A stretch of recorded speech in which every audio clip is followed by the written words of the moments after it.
Here's the big challenge of life. You can have more than you've got because you can become more than you are. That's the challenge. And of course the other side of the coin reads, unless you change how you are, you'll always have what you got. I have found in my experience that income does not far exceed personal development. Now sometimes income takes a lucky jump, but sure enough, unless you grow out where it is, it'll usually come back where you are. Life has strange ways. If somebody hands you $1 million, best you become a millionaire quickly, so you get to keep the money. Otherwise, sure enough, it'll disappear. Somebody once said, if you took all the money in the world, divided it up equally among everybody, it would soon all be back in the same pockets. Incredible. Success is something you attract, not something you pursue. Success is looking for a good place to stay. So instead of going after it, you work on yourself. Personal development.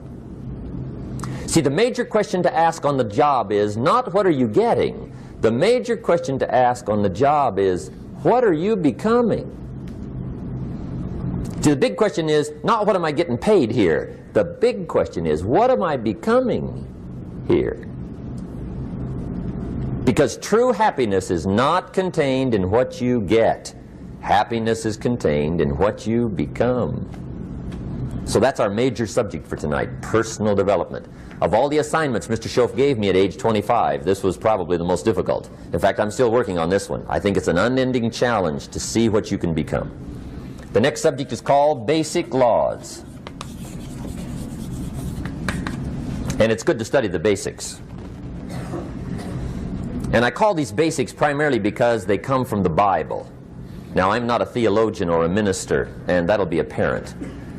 But Mr. Schoaf taught me that the Bible was a good textbook for ideas and stories and success equations, how to live the better life. I found out that was true. He also taught me that the Bible is as practical as it is spiritual, and I found out that's true. If you look at your bank account and your income and you're not happy, there are several places in the Bible to check to see what the heck's wrong so you can make the changes. And we're going to cover some of those tonight, called basics. Okay.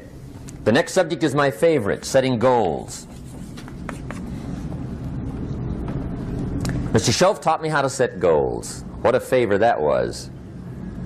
One morning at breakfast, shortly after I met him, he said, Jim, let me see your current list of goals and let's go over them and talk about them. He said, maybe that's the best way I can help you get a better direction started. And I said, I don't have a list. He said, well, is it out in the car or home somewhere? I said, no, sir. I don't have a list anywhere. He said, well, young man, that's where we got to start. He said, I can tell you right now, if you don't have a list of your goals with you, he said, I can guess your bank balance within a few $100s. Which he did. And that got my attention. I said, you mean my bank balance would change if I had a list of goals? He said, drastically. That day I became a willing student how to set goals. And sure enough, learning how to set goals changed my life. And I often wondered why no one had ever taught me how to set goals up until age 25. I went to high school, but if they offered it, I missed it. I went to college for a year, never heard it. I worked for Sears. Really. And to my knowledge, Sears never taught it. Right? How to set goals. So here I am, age 25, married, my family's starting, I've been to college, I'm working, and I still don't know how to set goals. But fortunately, when I was 25, I met the man who taught me how, and it revolutionized my whole life. Economically, socially, personally, it's incredible. So I want to share with you tonight what Mr. Schoaf shared with me, how to set goals. It can be a life changer. Okay. The next subject is the negative part of the seminar. Life is part negative, so we got to talk about the negative. And this subject is called diseases of attitude. Diseases of attitude. There's a lot of things that can wreck your chances to do well. We live in a rather dangerous world, so you got to be not only wise, you got to be careful. Now, attitude diseases are just as bad as physical diseases, right? High blood pressure, heart trouble. I mean, a lot of things will ace your chances to do well. So you've got to be careful. And attitude diseases are deadly. I mean, they'll destroy all the good things you start. Okay? So we'll go through those attitude diseases, how to spot them, how to look for them, what they are, and the cure. And I'm a pro on these because I've had them all, so I can give you excellent advice on these. Now, the last subject we're going to consider tonight is called the day that turns your life around. The day that turns your life around. And under this subject, we're going to talk about the emotions that can change your life. Human beings are emotional creatures, and emotions are powerful for life change. Now, of course, emotions are so powerful they can go either way on you. Emotions can either build or destroy. So you really have to employ emotions properly. We call civilization the intelligent management of human emotions. If you can intelligently apply your emotions in the right direction, no telling what can happen. Could turn your life around one day would be sufficient. So we'll talk about those. Okay. Now that's a lot to cover in one evening, but we'll keep at it here and see if we can't get it all done. I'd like to have you now jot down the theme of the seminar. Every seminar should have a theme, I guess. We've got one. It's on some of our literature if you happen to notice it, but if you didn't, for your notes, here it is. The theme of the seminar goes like this: the major key to your better future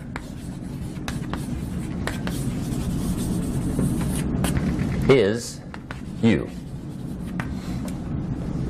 That's the theme of our seminar tonight. The major key to your better future is you.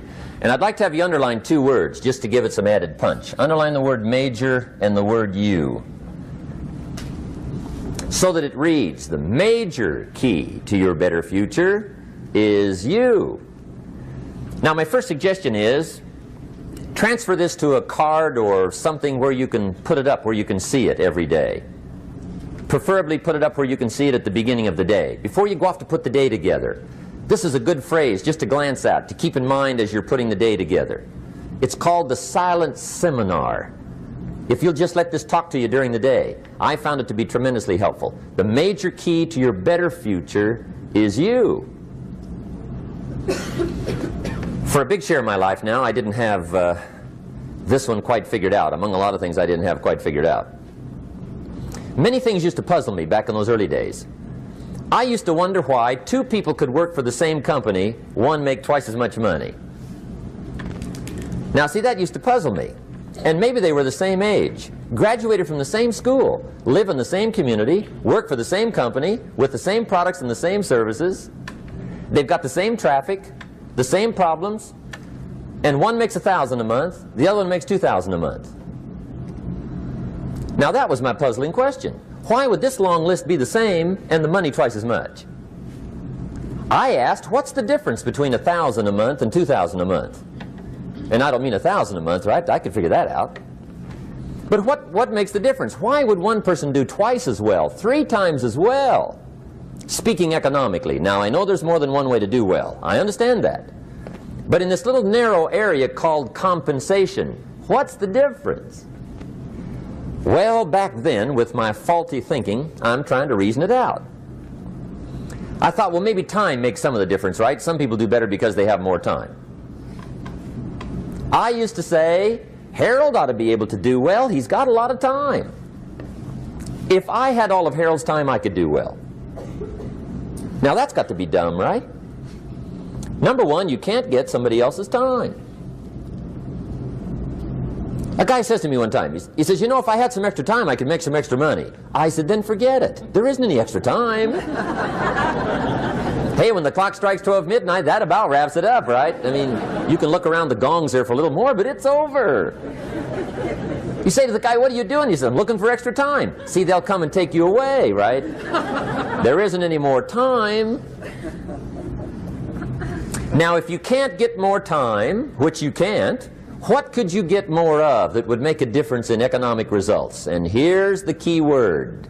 Make it a part of your notes. We're going to consider it tonight. The word is value. And I have a little phrase for your notes. Value makes the difference in results. Value makes the difference. You can't get more time, but you can create more value. Now here's the first lesson of economics. Everybody should learn it from the time they're old enough to understand what a dollar means, how to earn one, how to get one, how to keep one, what to do with it. First lesson of economics. We primarily get paid for value. That's lesson one. Bringing value to the marketplace, that's how you get paid. You don't get paid for the time. I know it takes time to bring value to the marketplace, but you get paid for the value, not the time. Now, since that's true, here's one of the key questions of the evening. Is it possible to become twice as valuable at the marketplace and make twice as much money in the same time? Could you become 3 times as valuable? Make 3 times as much money in the same time? Is that possible? The answer is yes, if. And it's always if, right? Life is known as the big if. Harry Truman once said, life is iffy. How true. And here's the big if, we're going to consider it tonight. It's possible to do much better at the marketplace if you go to work primarily on yourself. And that's the theme of our seminar tonight. Learning to work primarily on yourself. People have asked me for the last 24 years, how do you develop an above average income? And the answer is, become an above average person. Develop an above average handshake. Some people want to be successful, they don't even work on their handshake. As easy as that would be to start on. They let it slide, they don't understand. Develop an above average smile. Develop an above average excitement. Develop an above average interest in other people. Develop an above average intensity to win. See, that'll change everything. Probably one of the most frustrating experiences in life is looking for an above average job with above average pay without becoming an above average person.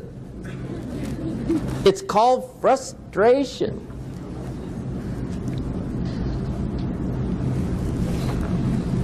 And Mr. Schoaf gave me probably the greatest clue he gave me when I first met him.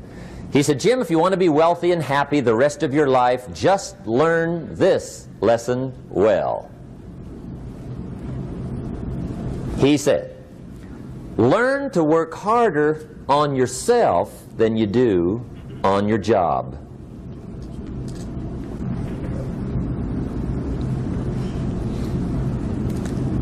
Then Mr. Schoaf gave me probably one of the most important clues among so many things he taught me, but this was in those early days. Mr. Schoaf was very kind, but he was also very abrupt. And he had these interesting questions to ask. I'm giving him a little rundown one day on how things hadn't worked out for me. He said, Mr. Rohn, I've got the answer for you if you will listen carefully. And listen carefully I did that day and for the next 5 years. If somebody's wealthy and happy, you gotta listen. He said, Jim, I've only known you a short time. But he said, it's already my honest opinion that for things to change for you, you've got to change. That wasn't quite the answer I was looking for. But that's the answer he gave me, and I pass it along to you on this warm summer evening in Anaheim, California, 1981. For things to change for you, you've got to change. Otherwise, it isn't going to change. Before I met Mr. Schoaf, I used to say, I sure hope things will change. Right? That seemed to be my only hope. If it isn't going to change, I'm in serious trouble. And then I discovered it isn't going to change, so I'm in serious trouble.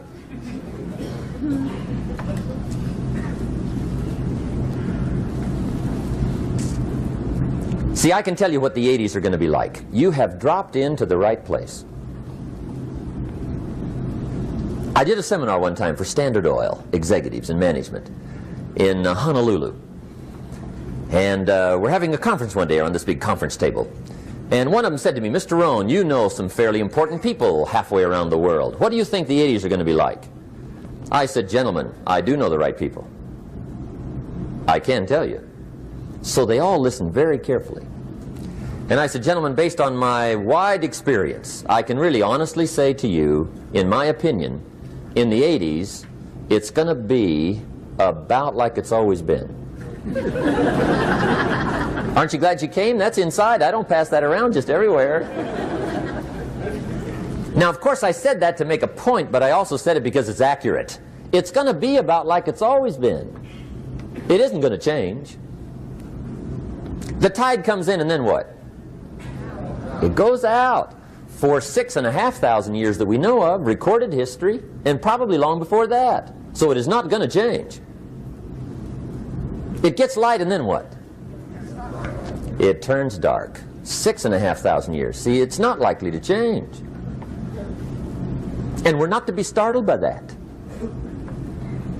And if the sun goes down, the guy says, what's happened, what's happened? It means he hasn't been here long, I guess, right? It always goes down about this time.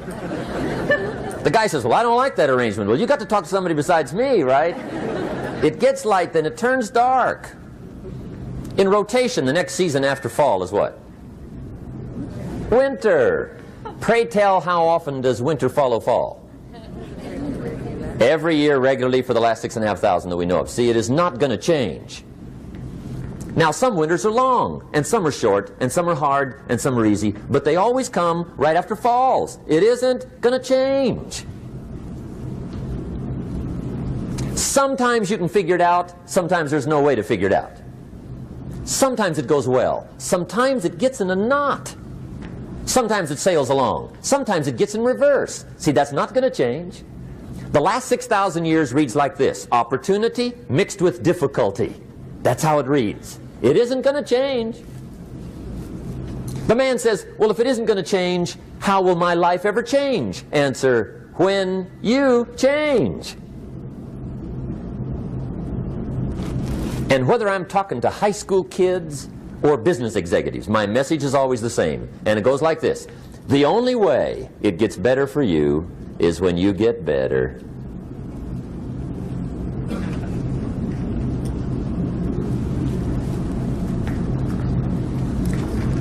Let me give you the 4 major lessons in life to learn. Here's 4 majors. It's good to study the majors. In our weekend seminar we teach. Some people don't do well because they major in minor things. You've got to be on the lookout. At the end of every week, end of every month, you've got to check, make sure you're not spending major time on minor things. Okay, we go through that whole series. Majors and minors. Now, let me give you 2 phrases before we get to the 4 majors. This will set it up and you'll see where I'm going. 2 key phrases for your notes. Here's the first one. Life and business is like the changing seasons. That's the first phrase. Life and business is like the changing seasons. One of the best ways to describe life, it's like the seasons. Frank Sinatra sings, life is like the seasons. Now here's the second phrase. Very important. You cannot change the seasons, but you can change yourself. You can't change the seasons, but you can change yourself. And see, that's how life gets better for you, not by chance, but by change. Now here's the 4 major lessons in life to learn. I've got my first book finished, came out a couple of weeks ago. This is in it, the 4 major lessons in life to learn. Here they are. Number 1, learn how to handle the winters. That's lesson 1. They come right after falls, with regularity. Some are long, and some are short, and some are hard, and some are easy, but they keep coming. You must learn to handle the nights. They come right after days. You must learn to handle difficulty. It comes right after opportunity. You must learn to handle recessions. They always follow progressions. For the last 6,000. See, it isn't going to change. The lesson you must learn is how to handle it. And there's all kinds of winters, right? The winter when you can't figure it out. The winter when it all goes smash. The winter when it turns belly up. The winter when it won't work, when you've run out of money and you've got a broken heart. See, those are winter times. There's all kinds. Economic winters, social winters, personal winters. When your heart is smashed in 1,000 pieces and the nights are unusually long, your prayers seem to go no higher than your head. It's winter time. Barbara Streisand sings, "It used to be so natural to talk about forever, but used to be's don't count anymore. They just lay on the floor till we sweep them away. You don't sing me love songs, and you don't say you need me, and you don't bring me flowers anymore." A song of winter. But see, the disappointments come. Those are normal. That's part of life. But the question is, how do you handle it? How do you handle the coming winters and the disappointments and the down times? Well, you can't get rid of January by tearing it off the calendar. But here's what you can do. You can get stronger, you can get wiser, and you can get better. The winters won't change, but you can. And that's how life changes for you. See, before I understood, when it was winter, I used to wish it was summer. I didn't understand. When it was hard, I used to wish it was easy. I didn't know. And then Mr. Schoaf gave me a part of his very unique philosophy when he said, "Don't wish it was easier, wish you were better." See, that triggered my whole life change. Don't wish for less problems, wish for more skills. Don't wish for less challenge, wish for more wisdom. That's the key. So that's lesson one, learn how to handle the winters. Here's lesson two, learn how to take advantage of the spring. That's the second one. Spring is called opportunity. And spring follows winter. What a great place for it. If you were going to put it somewhere, that'd be the place to put it, right after winter. And pray tell, how often does spring follow winter? Every year with regularity, 6,000. You can almost count on it. See, opportunity always comes. Days follow nights. Isn't that terrific? Opportunity follows difficulty. But here's what you must learn to do. Underline these two words in that key phrase. Take advantage. Underline those two. You must learn to take advantage of the spring. See, just because spring rolls around is no sign you're going to look good come fall. You got to do something with it. In fact, you have to get good at one of two things in life. Planting in the spring or begging in the fall. Or get somebody to do it for you. See, those are about the only alternatives. Now here's what else you must do. Take advantage of the springs quickly, because there's only a few. Just a handful of springs have been handed to each of us. They don't come forever. Life is fairly brief. So you got to read every book you can get your hands on what to do with your springs while they're here. And take advantage, they soon run out. The Beatles wrote, "Life is so short." And for John Lennon, it was extra short. But life is brief. Elton John sings, "She lived her life like a candle in the wind." It's brief. So whatever you're going to do with your life, you got to get at it. Don't just let the springs pass.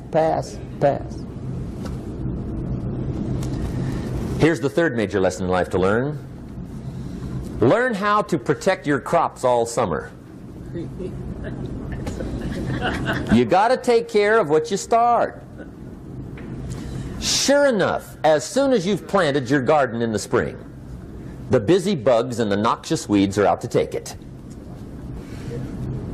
And here's the next bit of truth. They will take it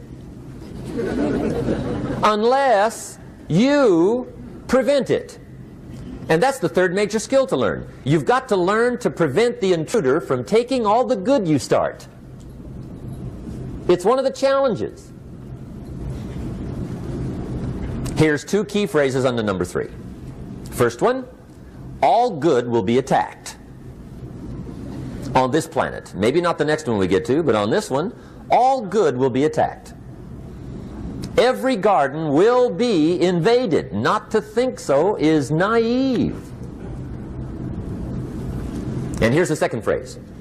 All values must be defended.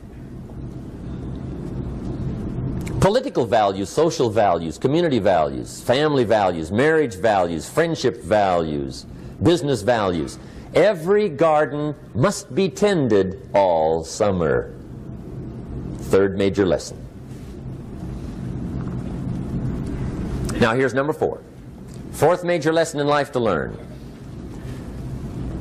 Learn how to reap in the fall without complaint. Learn to reap come harvest time without complaint. Take full responsibility for what happens to you. It's one of the highest forms of human maturity, accepting full responsibility. It's the day you know you've passed from childhood to adulthood, the day you accept full responsibility. And another note, learn to reap in the fall without apology. Without apology if you do well, and without complaint if you don't. That's maturity. I used to have that long list of reasons why I wasn't doing well. To explain. You got to explain, right? Otherwise you're going to look bad. I used to have this funny list called Reasons for Not Looking Good.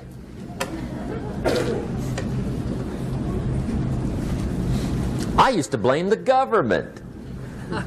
I mean, you can believe that or not. It was at the top of my list. I had a lecture second to none. The government. That was on my list. I used to blame taxes. Look what you got left after they take everything. And they expect you to do well. That was on my list there. Prices, that one's easy, right? You walk into the supermarket with $20, come out with a little half bag. So I had that on my list. I used to blame the weather. I blamed the traffic. I used to blame my car. I blamed the manufacturers. I used to blame the company. I blamed company policy. I used to blame the training program. I blame my negative relatives. They were always putting me down. I blame my cynical neighbors. They're just selfish, looking out for themselves. Won't loan you money? They were on my list.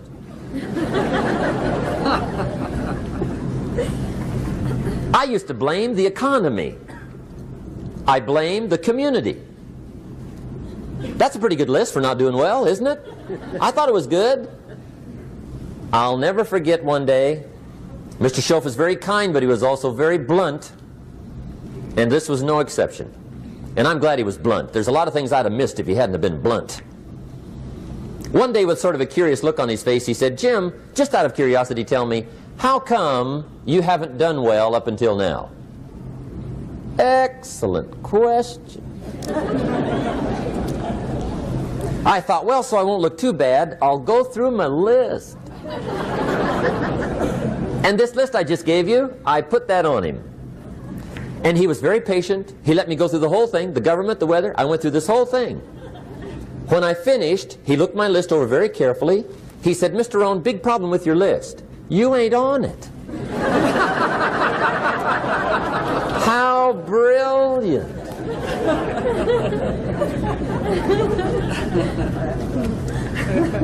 When I went to work for him a few months later, I learned very quickly to tear up my list, reasons for not doing well, and I threw it away. And I got me a fresh piece of paper. And I put one word on it. Me. There's a Black Heritage spiritual that says, "It's not my mother nor my father, nor my brother nor my sister, but it's me, O Lord, standing in the need of prayer." See, I used to blame everything outside. And then let me give you a little philosophy that helped turn my life around. For your notes, here it is. It's not what happens that determines the quality or the quantity of your life. It's not what happens. And the reason is because what happens happens to about everybody. No different. The sun went down on all of us last night. A common event, a happening. And I found out that the same things can happen to two different people. One gets rich and one stays poor. Why is that? It's because it's not what happens, but rather it's what you do that changes everything. So that's a key phrase. It's not what happens, it's what you do. What happens is about the same. You might put that in parentheses here. Same. What people do, that's what's different. Anything can happen, right? Everything can happen. I've heard all the stories. I've been one of the stories. Hey, we could all tell stories all night long, right? Happenings. Anything can happen. Have you heard of Murphy's Laws? Anybody here heard of Murphy's Laws? Okay, most of you have. Murph had these laws. One of them was, if anything can go wrong, it will. That's one of Murphy's laws. He was not one of the great positive speakers of the day. But anyway, it's still true though, right? Anything can go wrong, everything can go wrong. For sure. I've fallen out of the sky so many times. Once to the tune of a couple of million. Devastating. Took me a while to survive that one. Now, it wasn't all that much, but it was all I had. Right? I mean, that's when it's much, right? When it's all you got. If you got 3, 2 go, you got 1 left, you ain't looking that bad. But when it all goes. Has anybody been there when it all went? Anybody? Come on, the rest of you liars. Go ahead. Hey, we've all been there, right? When it all went. Of course, it used to be a long time ago, right? When you ran out of money, got to 0, you were all through. Heck, now you can whistle right on by 0, right? I mean, they will bury you. That's what they will do.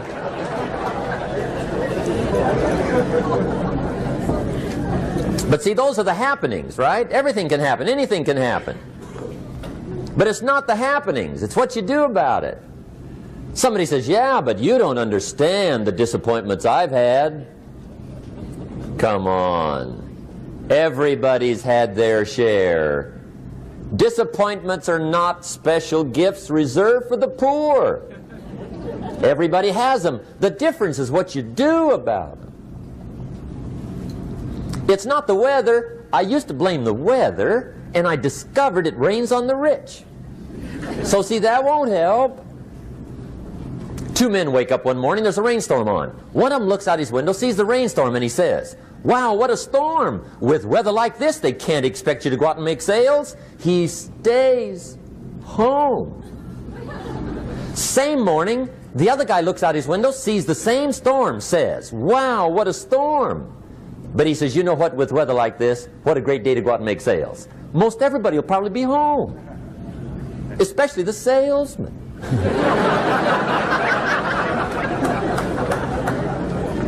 See, that's the difference in how your life works out. It's not what happens, it's what you do. So here's one of the key questions of the evening. Starting tomorrow, what are you going to do that'll make a change in your life's direction? Good question. What are you going to do starting tomorrow that'll make a difference? Now see, if you don't do something starting tomorrow that'll make a difference, guess what? It's gonna be the same. And see, that way you can guess what the next 5 years are going to be like. Look at the last 5. Because the next 5 are going to be like the last 5 unless you, major key, tomorrow, change it all. Or change a little, or change something, or don't change. It's choice time. You can do whatever you want. But it's nice to know any day you wish you can change your whole life. What can you do starting tomorrow that'll make a difference? Good question. What can you do with economic chaos, massive disappointment? What can you do with a broken heart? What can you do when it won't work? Good question. So if I had a word with you tonight, one-on-one, just you and me. I think my personal advice to you would be, this year, 1981, reach down inside of you and come up with some more of those remarkable human gifts. They're there, waiting to be utilized. And then change anything for you you want to change. And I challenge you to do that because you can change. If you don't like how it is for you, change it. If it doesn't suit you, change it. If it doesn't please you, change it. If it isn't enough, change it. And I challenge you to do that because you can change. See, you don't ever have to be the same again after tonight, only by choice. If you don't like your present address, change it. You're not a tree.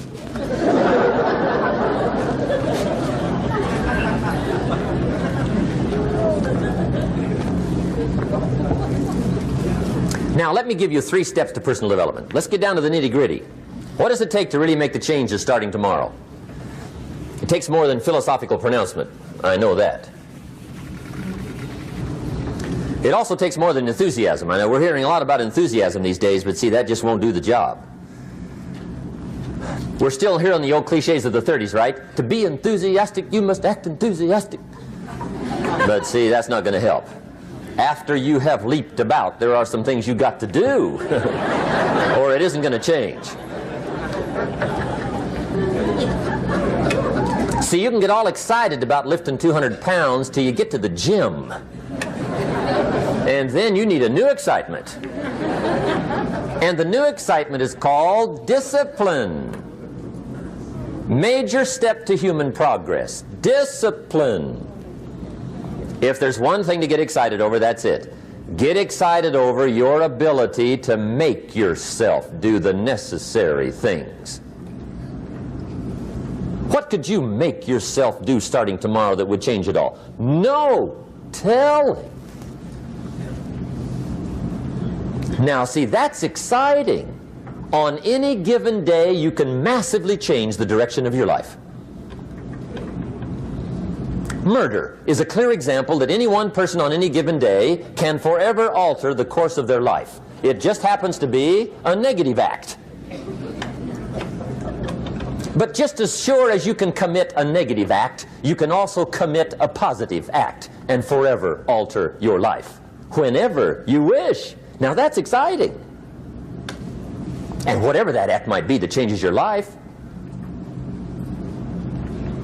The guy finally takes a shotgun to his car and blows out every window, destroys every tire, puts 100 rounds in this shabby old thing. And he says, I have driven this embarrassing thing for the last time. And not only will I never drive it again, nobody else will ever drive it again. And he lets that shuddering thing stand there for a while as a monument to the day he said, today my life changes. Now who can do that? Anybody. When can you do it? Whatever day you pick.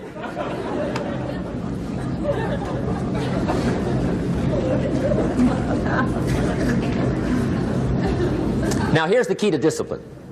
Start with the little disciplines, get excited over the little disciplines, and get right on those, because those will lead to the big ones. You can't handle the big challenges in life unless you take on the little ones. Make a list of all the things you can do, get right on those, discipline yourself for those, both for the results and for the muscle and for the practice, so that when life hands you some big challenges, you'll be ready, you'll have the muscle. But see, if you don't handle the small ones, you can't take care of the big ones. Okay, here's what else it takes for life change. Self-motivation. Key phrase, self-motivation. I don't know why we call it self-motivation. It's really the only kind there is. You've got to motivate yourself. Because I found out you can't change people. They can change themselves, but you can't change them. Lord knows some I've tried. But see, it won't work. People have to change themselves. I learned some of those lessons early. I built a little sales organization way back in those early days. I'm 25. And I had some nice people. I said, I'm going to make these people successful if it kills me. I almost died, right? I mean, you can't do that.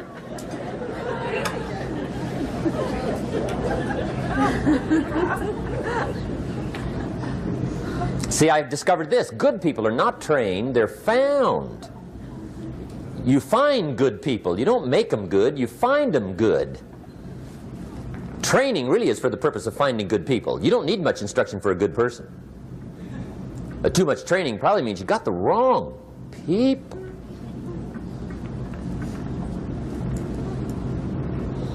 So you got to find the right people. That's the key to getting a good job done. One of the major things we learn in management, lesson 1, don't send your ducks to Eagle School.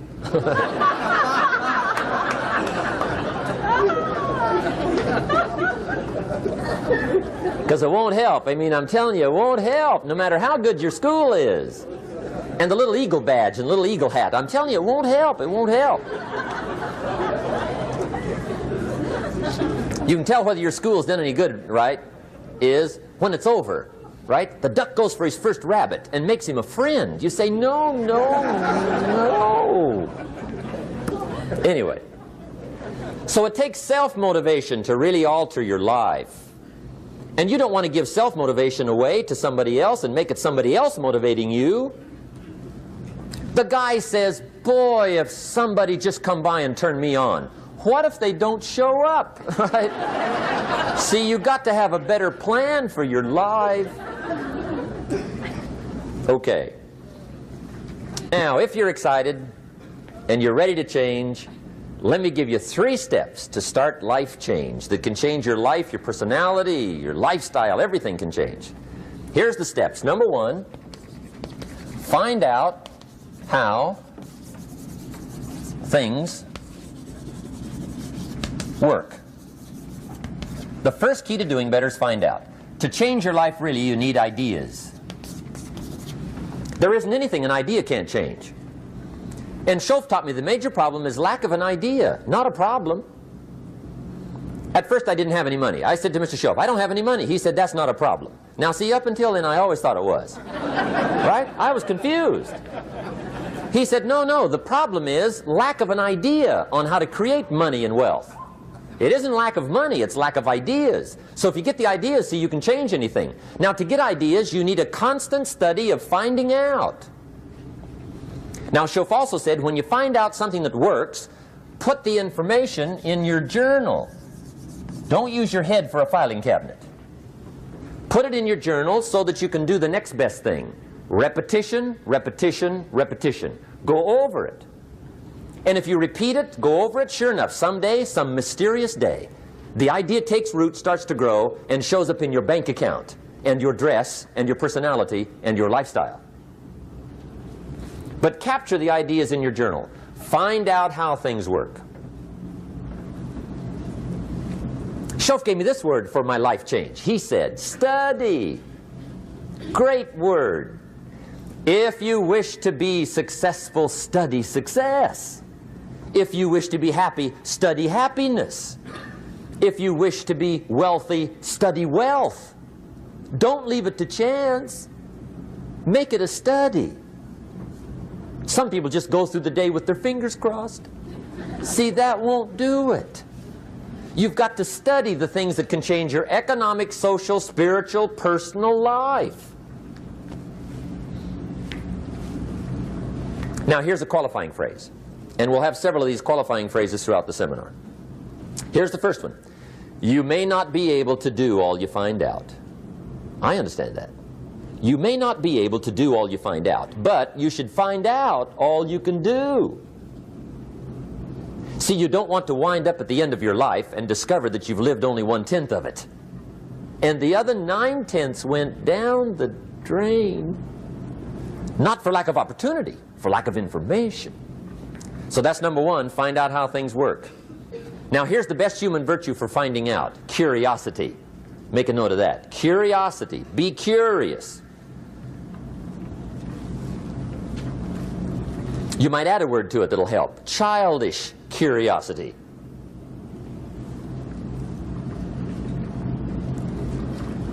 What will kids do if they want to know something bad enough?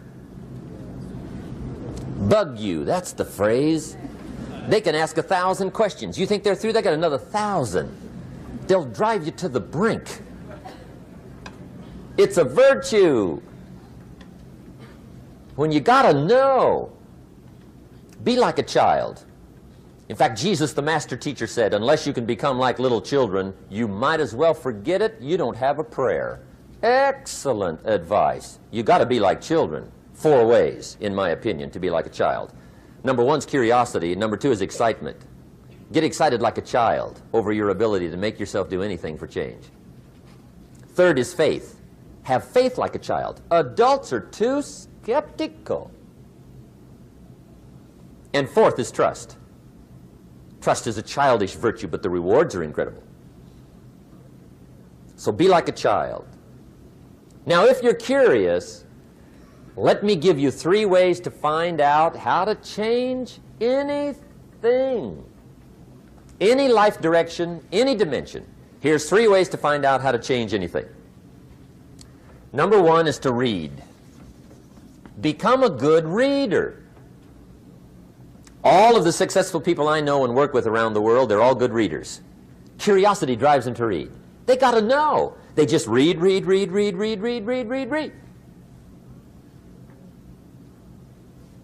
Become a good reader. Now, that's my opinion. Listen to the other lecturers and listen to me and make up your own mind. Don't be a follower. Be a student. Okay? I say, really, for life change, you got to read. One way to learn is from your own experiences, but another way to learn is from other people's experiences. See, one book might save you 5 years if you read it. Did you know there's books on how to be stronger, more decisive, be a speaker, be a leader, have a better effect on other people, develop your personality? Did you know there's books on that? And people don't read them? How would you explain that? And they can read? Did you know that hundreds of successful people have written their stories in books and they wrote down how they did it and people don't read it? How would you explain that? The guy's busy, I guess. You know, you get tied up. The guy says, well, yeah, you work where I work, but the time you struggle home, it's late. You got to eat a bite of supper, watch a little TV, get to bed. You can't sit up half the night reading. And the guy's behind on his car payment. Good worker, hard worker, sincere. But you got to be better than sincere and work hard. Otherwise, at the end of your life, you'll wind up cold, stony broke. You got to be better than a good worker. You got to be a good reader. The whole world is governed by laws. The universe, in fact. Laws. We call it the law of electricity. We call it the law of gravity. There's mathematical laws. There's physical laws, speed and velocity laws, agricultural laws. There's all kinds of laws. Now that we find ourselves on the spinning planet, you just have to learn what I call the setup. Learn the setup. Life's setup. Now, we didn't set it up, but we're here, so you got to learn it. And we should learn the setup for 2 basic reasons. Number 1, to keep from getting hurt. It's one of the major reasons for learning, so you won't get hurt. See, economically, socially, personally, you can get hurt just not knowing. Ignorance is not bliss. Ignorance is poverty. Ignorance is tragedy. You got to know, or you're going to get hurt. It's good to know not to walk out the 10-story window. That's excellent information. Now, what if a guy didn't know and he walks out? Now he's dead at the bottom. Somebody says, well, the poor guy didn't know. You got to know, or you're going to get hurt. Okay. Now, here's a parenthesis. You don't have to like the setup. I don't ask you to like how it is. That's not what's important. But it is important to learn how it is. Okay? So you don't have to like it, but you should learn it. That's what I tell the kids, right? Make sure you get the information. What you think about it, that's up to you. What you're going to do with it, that'll soon be up to you. But make sure you get it. See, there's nothing worse than being stupid. Nothing. I mean, being broke is bad, but being stupid is awful. And what's really bad is being broke and stupid, right?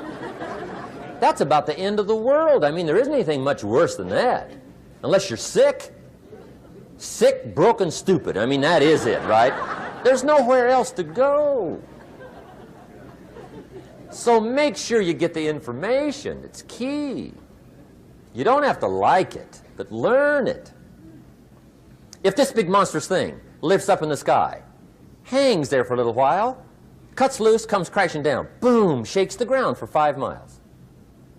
And then this big monstrous thing lifts back up in the sky, hangs there for a little while, cuts loose again, comes crashing down, boom, shakes the ground for 5 miles.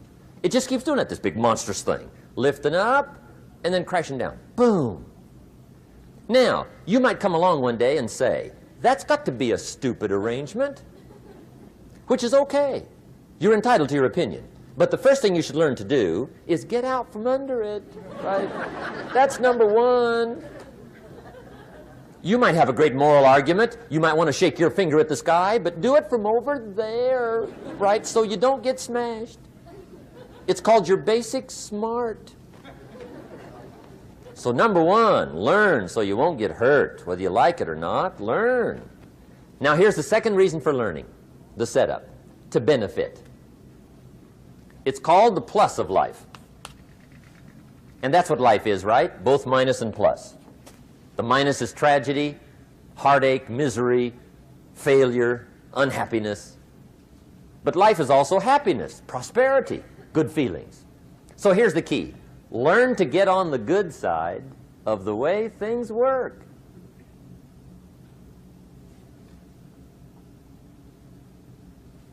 Now, here's 2 of the basic laws, and we'll take our break. Shof taught me these. They come from the Bible. Now, again, I'm an amateur, okay? When it comes to the Bible, I'm not a pro. So you'll sort of have to take my way of putting it. But here they are. The first one is the law of use. The law of use. And it goes something like this. Whatever you don't use, you lose. Lack of use causes loss.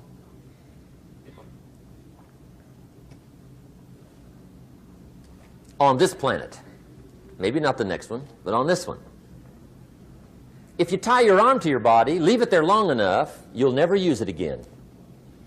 It's over for the arm. Now, it may not be over, but it's over for the arm. The only way to keep the use of this arm is what?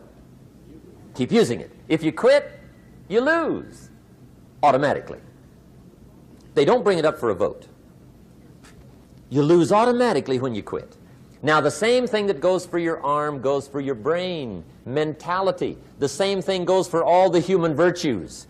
Ambition, unused, declines.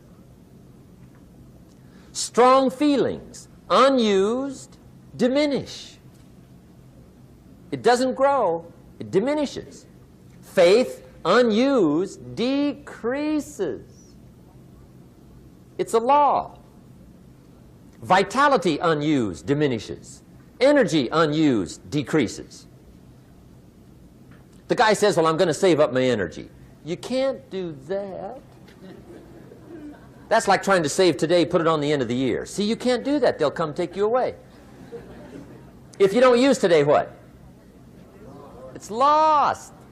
The guy says, well, I'll work twice as hard tomorrow to make up for it. See, that's foolish. You could have done that anyway. Today, unused is lost. A talent unused is lost. An ability unused is lost. So here's one of the key expressions of the evening. Take a new inventory of yourself.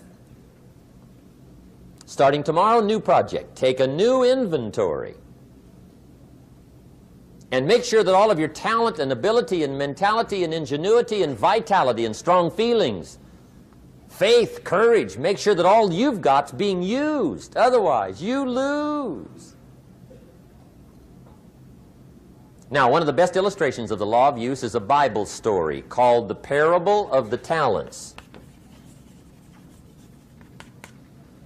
The talent story. Interesting story if you haven't read it in a while. Just review it. It's a good story. An ancient story. It says there was a master with 3 servants.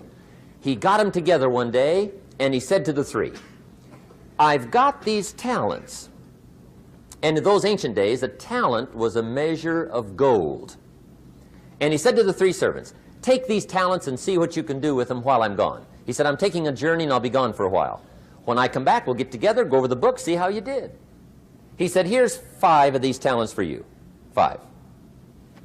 Here's 2 of them for you. 2. And here's 1 for you. 1. The master said, take those talents, see what you can do with them. When I come back, we'll get together, we'll go over it all. The servant said, okay, master takes off. According to the ancient story, the master comes back from his trip. When he gets back, he gets the 3 servants together, and as he said he would, he asks, how did it go with those talents? You were 5. What happened? That servant said, well, I took the 5 talents you gave me, and I put them to work. A little shaky at first, but he said things finally got rolling. And he said, I poured it on. And he said, my talents grew to 7, 8, 9, 10. He said, I doubled my talents from 5 to 10. Books will show. Master said, one heck of a job. Or something like that. He said, I gave you 2 talents. What happened? That servant said, about the same thing happened to me. I put those 2 talents to work, poured it on. They grew to 3 and then to 4. He said, I doubled my talents from 2 to 4. Books will show. Master said, well done. He said, I gave you 1 talent. What happened? That servant said, well, I took the talent you gave me, and I carefully wrapped it, and I dug a hole and buried it. And camouflaged it, I suppose, right, so nobody would steal it. And he said, fortunately, nobody got it. And he said, I knew you were going to be here today, so I dug it up. Here it is, safely wrapped. I did not lose it while you were gone. According to the ancient story, the master said, take that talent away from him and give it to the man that's got 10. Now you might say, well, I don't like that arrangement. The poor guy's only got 1 talent. He's already got 10. It ought to be more even. Remember, I didn't ask you to like it. But this one I would ask you to learn, because it simply means whatever you do not employ, you forfeit. It's a law. So learn well the law of use. Now here's the second one, and we're going to take our break. Second law from the Bible. This one we've heard since we were small, I'm sure. It's called the law of sowing and reaping. In fact, we've probably heard it so often we could quote it. It says, whatever you sow, what? You shall reap. Fairly blunt, hopefully clear. Here's my first suggestion on the law of sowing and reaping. Don't try to beat it. You might as well try sitting on the sun in the morning. Keep it from coming up. You'll have better luck. Whatever you sow, you reap. Now, for a fair share of my life, I'm a bit mixed up on how all this applies. Among a lot of things I was mixed up on. I knew I wasn't reaping too good. That I understood. My problem was I was confused about what was causing it. Remember me with the funny list? I thought those are the reasons why it isn't working out well. And then Mr. Schoaf gave me the clue that helped me figure it all out. He said, Mr. Rohn, I have another answer for you. There's another way to quote this law that'll show you where the problem is so you can go to work on it right away. All you need to know is where the problem is. Then you can go to work on it. So he quoted me the law another way, and I found out what my problem was. Here's the way you quote the law. Whatever you reap is what you've sown. Now I knew what my problem was. Whatever you reap is what you've sown. If you don't like the crop, who do you look up? Answer, whoever planted it. And where do you find who planted your crop? Answer, in the mirror. What I finally learned to do come fall was to go to the mirror. That's where you go. And if necessary, you say, a few skinny carrots? I got to be unimpressed. Where were you last spring? Asleep. Didn't you read the books? Did you break your hoe? Let me give you 7 key points to the law of sowing and reaping. Let's tick right down through the list of 7, and it'll be break time. 7 points to sowing and reaping. Here's part of the philosophy that really helped me to make some changes in life direction. Number 1, the law of sowing and reaping is negative. That's number 1, which simply means if you sow bad, you reap bad. Now, this is kind of 3rd grade, but it doesn't hurt to go over the basics. If you plant thistle seeds, you don't get pumpkins. Honest, no use looking for pumpkins. John says, how come no pumpkins? Come on, John. The law's negative. That's how come. Now, here's number 2. The law's positive, which simply means if you sow good, you reap good. If you plant pumpkin seeds, you don't get thistles. Not from pumpkin seeds. Mother Nature won't pull tricks on you over in the corner snickering, pushing you thistles and you planting pumpkin seeds. She won't do that. You will get pumpkins from pumpkin seeds, and the reason is because the law is positive. Now, here's number 3. I got excited when I found out the full dimension of this. See, you do not reap what you sow, but rather, you always reap much more than what you sow. So the 3rd key word is more. You don't get back what you put out. You get back much more than what you put out. And it works both positive and negative. On the negative side, it said, if you sow to the wind, you reap the whirlwind. So you've got to get ready for that, or you will be naive. See, anybody can, whether you will or not. See, that's the question. And here's a good question to ask. We are all buying somebody's plan. The question is, whose? Who's got you talked into doing what you're doing? Who's got you talked into your present plan? See, 10 years from now, you will surely arrive. The question is, where? But see, anybody, if you want to, can go searching for a good plan, pick it, and start working it. And sure enough, as the time passes, as it surely will 5 years from now, 10 years from now, then you'll be winding up wearing what you want to wear, driving what you want to drive, living where you want to live, become what you want to become. But now's the time to fix the next 10 years. And who can? Anybody. Here's number 6. The 6th key to sowing and reaping. This is leveling with you now, as we promised to do. There's one thing better than the truth, and that's the whole truth. And here's part of the whole truth of the law of sowing and reaping. Number 6 is, you could lose. There are times when you just lose, no matter what you do. It's that kind of planet. You reap what you sow, yes, but...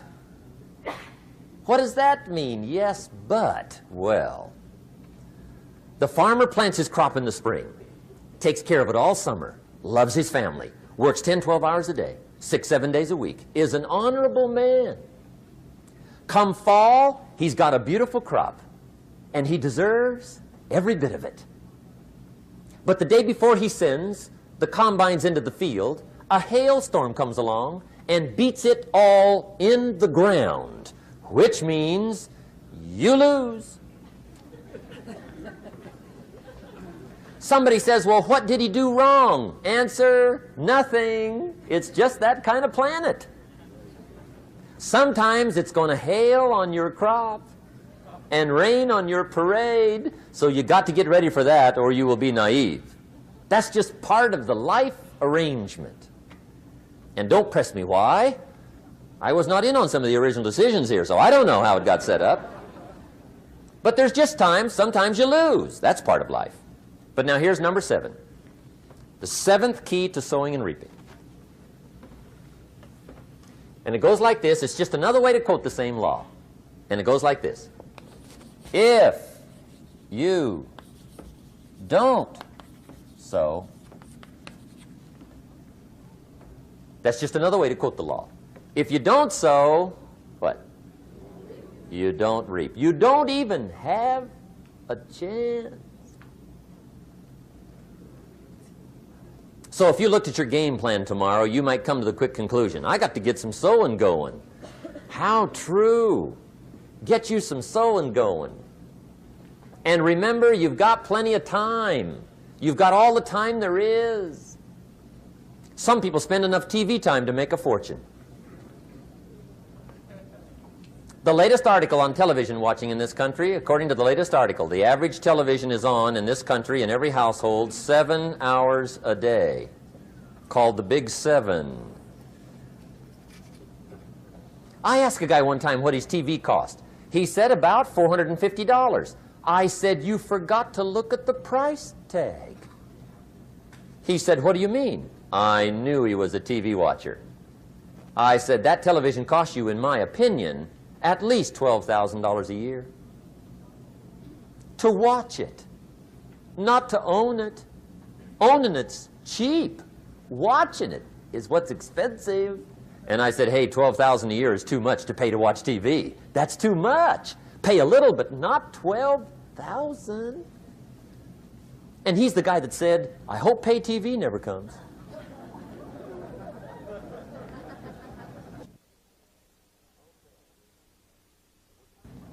Okay. We're trying to cover an awful lot tonight, I realize that. But my time schedule is such that we just have to sort of give it all to you and let you sort the rest out. I wish we had plenty of time for questions and answers and that whole thing, but our time is just limited. But we are trying to go through an awful lot, I realize that. But looks like everybody's getting it. This is about the note-takingest crowd I've seen in a long time. Incredible. Does anybody have 5 pages yet? Anybody? Oh, fantastic. Incredible. Okay. Maybe you heard the story about the preacher down in Texas, southern part of the country. He was an evangelist back in the horse and buggy days. And he was very good at being an evangelist, and a lot of people used to come and hear him preach. And one day he put up his tent in one of these Texas towns and expected a big crowd as usual, come hear him preach. And he got there, first night of the tent revival, walked in. 7:30, time to start. And to his surprise, the tent was empty. He thought, well, something must be drastically wrong. So he waited till 7:45, nobody showed up. 8 o'clock, zip. Finally, 8:15, one lone cowboy wandered up on his horse, tied his horse up outside, came in, sat down on the front bench, right, waiting for something to happen. The preacher thought, well, at least I better go down and talk to the cowboy. So he walks down, talks to the cowboy, and he says, cowboy, I'm the preacher. And he said, I don't know what to tell you. Something's gone wrong. He said, this tent was supposed to be full of people. He said, I'm embarrassed. He said, you're the only one that showed up. And he said, I really don't know what to do. And the cowboy said, well, I'm not a preacher, so I really can't tell you what to do. You know, he said, I'm just a cowboy. But he said, I know this, if I went out to feed my cattle and only one showed up, I'd at least feed it. The preacher thought, hey, the cowboy is right. If you've got a good idea to share, you should share it, if there's 1 or 1,000. So he got kind of inspired by this conversation, and he jumped up on the platform and started to preach, as if the tent was full of people, just exploded. And he went for an hour and 15 minutes, just kept rolling. Finally, he quit. And when he finished, he came down off the platform, talked to the cowboy again. He says, well, cowboy, what did you think of my sermon? And the cowboy said, well, I'm not a preacher, so I really can't tell. You know, he said, I'm just a cowboy.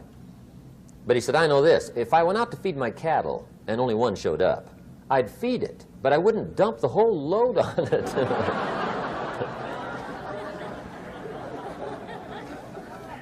So anyway, if it seems like we're dumping the whole load tonight, I guess we are. But gosh, everybody's doing well. I'm having a good time. I appreciate the response here tonight. Okay, the next subject is setting goals. Let me show you what turned my life every way but loose. Mr. Schoaf dropped this idea on me, changed me completely. Setting goals. Here's what can easily happen if you don't set goals. It's easy to let life deteriorate into making a living instead of designing a life. And we all have a choice. Make a living or design a life. It's easy to get trapped by economic necessity and settle for existence rather than substance. That's easy. But the best advice I can give you on how to break out of that trap is to learn how to set goals. Mr. Schoaf put it to me this way. He said, Jim, if you had enough reasons, you could do the most incredible things. I never forgot how he put that. If you have enough reasons. See, reasons will change your whole life. Mr. Schoaf said to me, he said, Mr. Rohn, I think you've got plenty of intelligence, you've got plenty of talent, you've got plenty of ability. Probably what you lack is plenty of reasons. He said, I don't think your current bank balance is a true indication of your level of intelligence. I was happy to hear that. He said, I think you're much smarter than your present bank balance indicates. And that turned out to be true. I was much smarter. But of course my first question was, well then why isn't it bigger? And he said, you don't have enough reasons.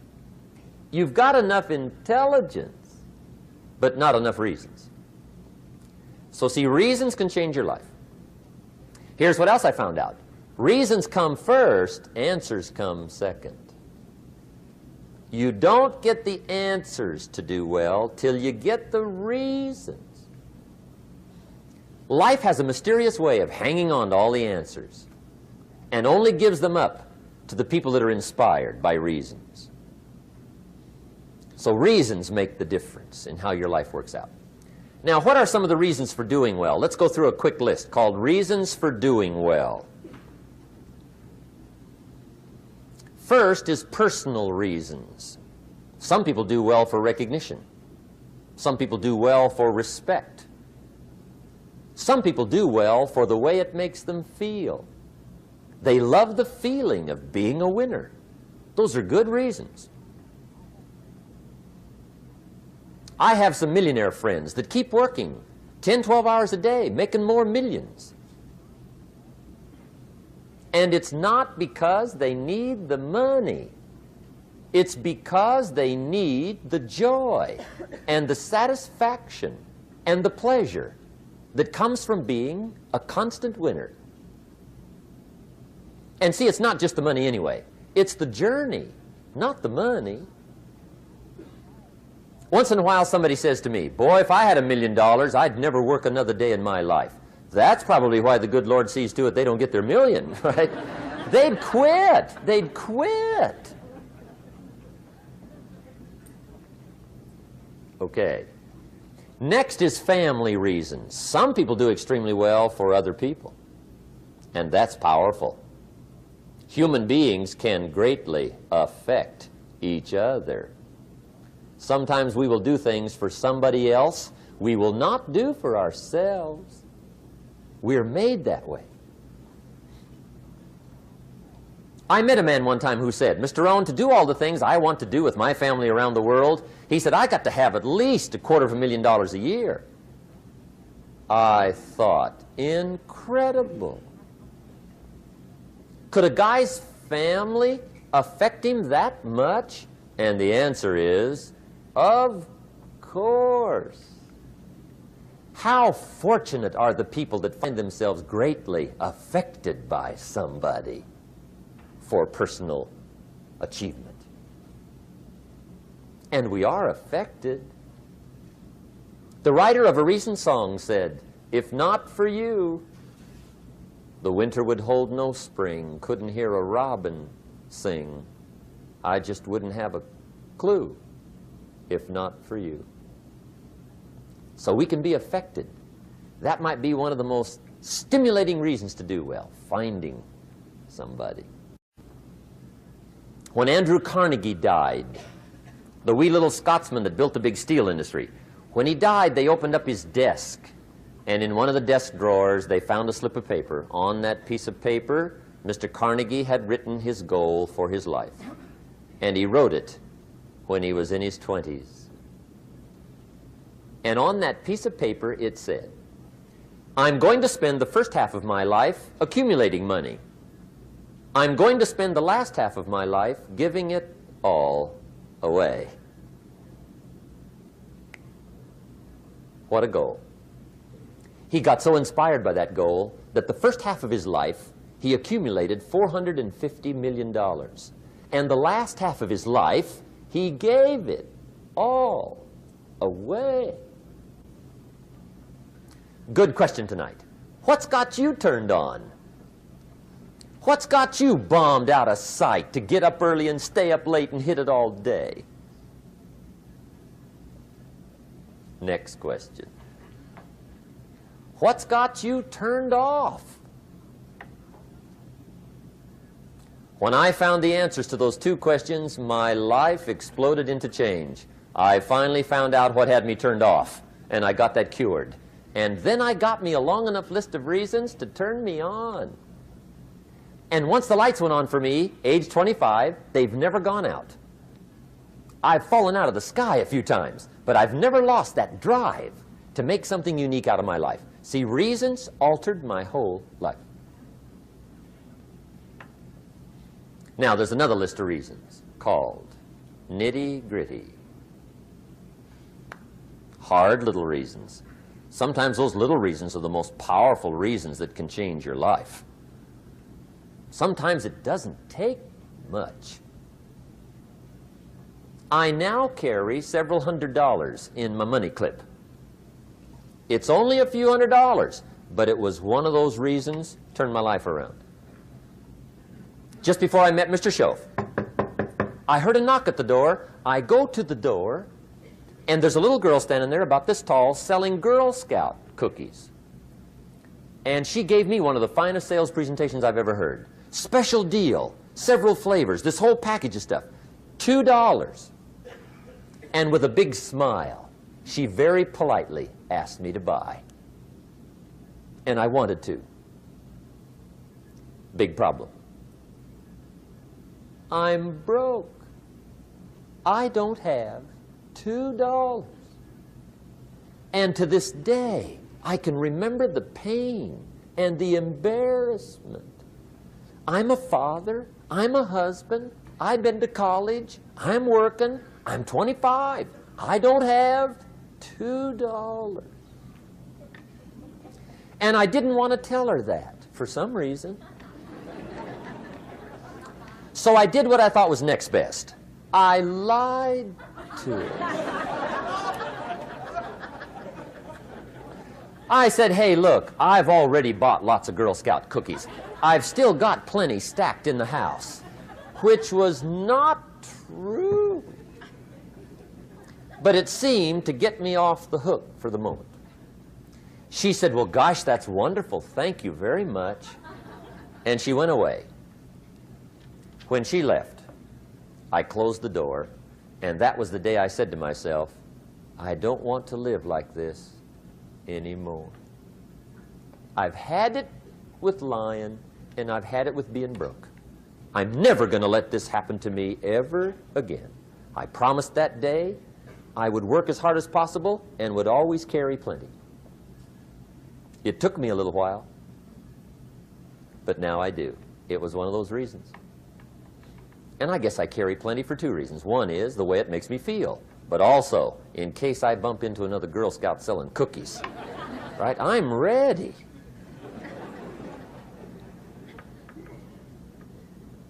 I walked out of the Bank of America one time up in Saratoga, California, where I used to live. Two little girls selling candy right outside the bank. Good place. Some girls' organization they're working for, right? I come walking out of the bank.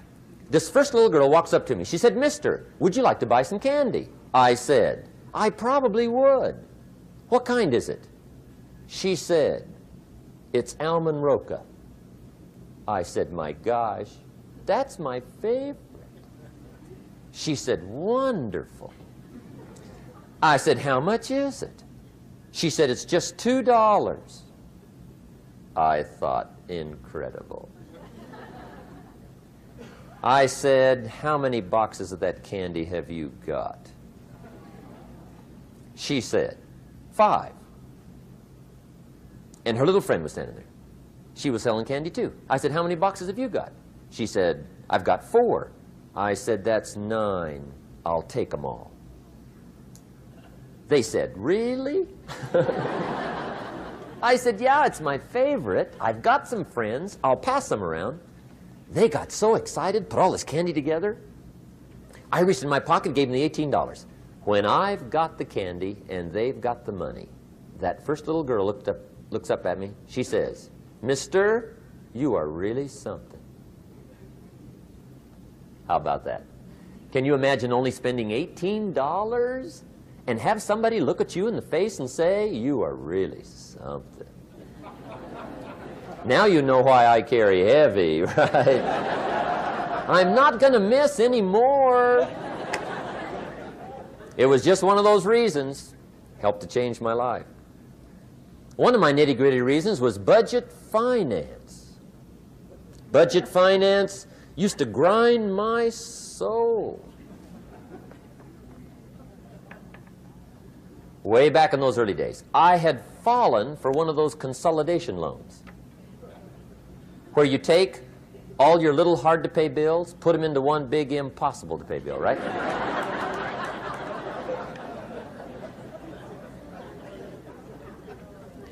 I would get 4 or 5 payments behind. This one guy used to call me day and night. I don't think they're allowed to do that anymore. Harassed me. Threatened to run me in front of the judge. Threatened to ruin my credit. Threatened to embarrass my family. One day he said, "We're going to come get your car, drag it rear end up down the street in front of your neighbors."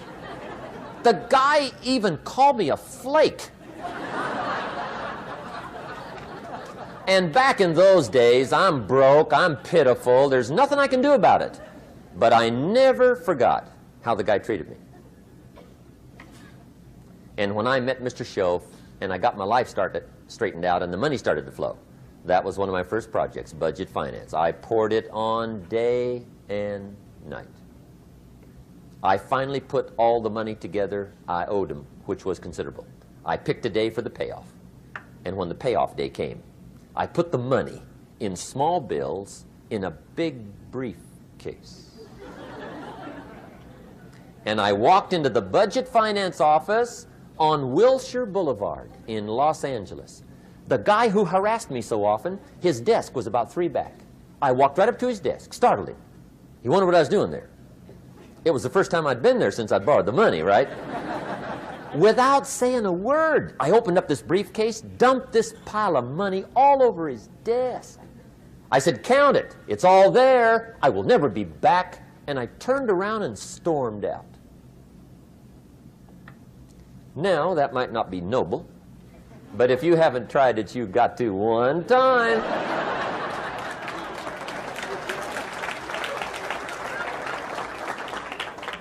It can be the day that turns your life around. All you need is a reason that turns you on. One of my dear friends, Robert Depew, Bobby used to be a school teacher in Lindsay, olive capital of the world. Bobby taught school several years, got a little weary teaching school. One day decided he wanted to get into sales. So without telling anybody, he just up and quit his job teaching school and jumped into sales. When he did, his brother made fun of him, laughed at him, put him down. said Robert's lost his mind. Had a good job teaching school. Now he thinks he's a salesman. He's going to go down the drain, lose everything. Just put him down something fierce. Bobby said, the way my brother acted when I got into sales, he said that made me so mad. I decided to get rich. And my question for you tonight is it possible to get that mad? Of course. Wealth is not a matter of intelligence. It's a matter of inspiration. Today, Robert happens to be one of my millionaire friends. Bobby's rich.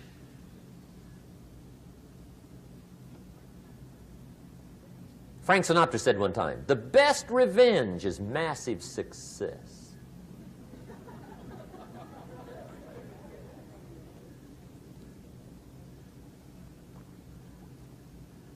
Hey, get you a long enough list of reasons so that after tonight you never lack for inspiration. You might not have all the answers right away, but you can get the answers if you can get the reasons. Now, let me give you a little simple formula for goal setting. Okay? We take 2.5 hours on the weekend for the whole 10-year plan. We don't have time for that tonight. But let me get you started with a little simple formula Mr. Schoaf gave me. And maybe this will be helpful. First of all, I've divided goals into two parts. First is long range. Long range goals. That's your dreams. Your dreams for the next 3, 5, 10, 20, 30, 40 years. Actually, the rest of your life. Your dreams. You've got to keep dreaming. Ronald Reagan, president, said to the joint session of Congress a few weeks ago, the Republic is a dream. And if we don't keep dreaming, we will lose the Republic. Your better future is a dream for yourself and for your family. Where do you want to go? What do you want to do? What do you want to be? What do you want to see? You've got to dream dreams. There's a Bible phrase that says, without dreams and visions, people perish. You've got to have something to go for that inspires the heart and the soul. Dreams. From the children of Sanchez, it says, take the crumbs from starving soldiers, they won't die. Take the bread from hungry children, they won't cry. But without dreams, we all will die. You've got to dream. Don't lose your dreams for yourself, for your future, for your family. The dreams of love and enterprise and travel and doing things, becoming something unique on your journey here. Don't lose your dreams. Do some dreaming. That's long-range goals. You've got to have those. So that's number one. Here's the second part of goals, short range. Short-range goals. That's your goals for tomorrow, this week, this month, this year, the immediate future. We call these confidence builders. Because if you set up something short-range, go for it, get it, latch onto it, work hard, accomplish it. That starts building your strong feelings to go for your dreams. Now, I've divided goals into 3 categories. Here they are. Number 1 is economic. That's your goals for money, income, business, profits, production. Economics. Make sure you've got your economics well planned. Economics plays a major role in everybody's life. Economics is major, which means it ought to be meticulously well planned for tomorrow, this week, this month, this year, long range. What if you asked somebody tomorrow if you could see their meticulously well-planned list of economic goals? What would they probably say? They say, you some kind of a nut? You must be weird. Hey, I found out what success is. Success is doing what the failures won't do. Make sure you've got your economics well planned. It'll put you in the top 5%. One of the key little subjects we talk about on the weekend is the 7 fundamentals for wealth and happiness. And that's one of them, well-planned economics. It's a fundamental if you want to do well. Join the top 5%. Anybody in this room can join the top 5%, if you will. Okay. Now here's the second category of goals, things. Make a list of the things you want. And on my list of things, now I put everything. Little things as well as major things. Doesn't matter how small it is, it goes on my list. I used to just put major things, cars, homes. I don't do that anymore. I now load my list with everything. Everything. And the reason is, part of the fun of having a list is checking it off. That's it. Boy, at the end of the day, if you can go, got it, got it, got it, got it, got it, got it, whatever it is, right? You get into the habit. So load up your list, the things you want. Now, when you check off something major, celebrate. That's an important point to make. Celebrate your achievements. Live it up. Have a party when you reach something you've worked for a while. See, we all grow from two experiences. One is called the pain of losing. The other one is called the joy of winning. We need both of them. Amplify them as much as you can, which also means make losing painful. If you set up something, fooled around, didn't get it, put it on yourself. On the other side, if you did get it, congratulate yourself. Self-congratulations is a sign of maturity. Seeking congratulations is a sign of immaturity. But hey, winning and losing, see, that's what it's all about. That's the name of the game. Now, some people lead such mediocre lives, at the end of the day, they don't know whether they're winning or losing. They got no clue. Guy's just going through the day with his fingers crossed. There's a better way. Okay, here's the third category of goals, personal development. Put those goals together. Personal development goals. That's your goals to be stronger, more decisive, be a speaker, be a leader, learn a language, all kinds of skills. Okay? The whole weekend seminar was designed to improve all your skills so that you walk away more skillful. And that's what you want, the personal development skills. That's what attracts, that's what brings good things to your life, the person you become more skillful. Now, this is quite a package to work on. Economics, things, personal development. For tomorrow, this week, this month, this year, long range. Okay? That'll get you started. Now, here's the simple formula for setting goals. It goes like this. A, work on your goals. That's step one. Work on them. And I put the word work there deliberately. Setting goals is plain hard work. I don't want to kid you. We haven't come here tonight to kid each other. It's work. I know it's work. That's why a lot of people just let it slide. It's work. Many people work hard on their job, but they don't work hard on their future. They just let that slide. And the work involved is making plans. I know most people don't. I understand that, but don't let that be you. Guy says, well, yeah, you work where I work, but the time you struggle home, it's late. You've got to eat a bite of supper, watch a little TV, get to bed. You can't sit up half the night. Plan, plan, plan. And the guy's behind. Good worker, hard worker, sincere. But you've got to be better than sincere, working hard. You've got to be better than a good worker. You've got to be a good planner. Somebody once wisely said, the people who fail to plan are planning to fail. Well said. So work on your goals. Here's step two. Write your goals down. That's so important. I teach my staff around the world, put your goals in your journal. Because one of the major people you want to study is yourself. So here's the list of goals I put together 3 weeks ago. Here's the list of goals I put together 2 years ago. Here's some of the changes I made, rearrangement of my priorities. I scratched these off. I put these on. I've gotten these. Study your accomplishments. Study what your desires are. Put them on paper. Write them down. Here's another reason for writing your goals down. It shows you're serious about doing better.